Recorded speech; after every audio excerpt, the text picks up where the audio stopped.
Hello, Buck Domino and Domino community. This is Leslie, and I'd like to submit a video for the leadership board at Buck Domino. So let's go take a look, see what we got. Okay, we have here a domino field.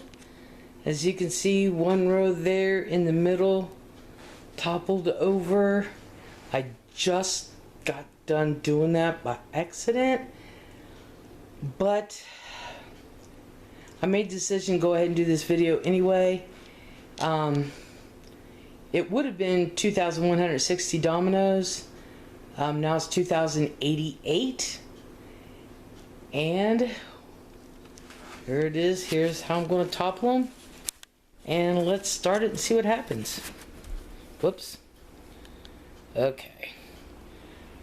Tumbled over my own shoe. Ready? 1, 2, 3.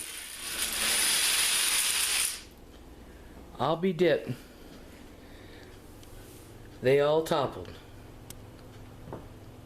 Every bit of them. Nothing is standing up.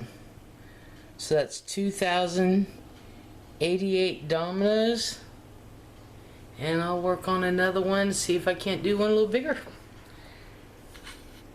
We'll wait for Bulk Domino's official word. And thank you for your consideration.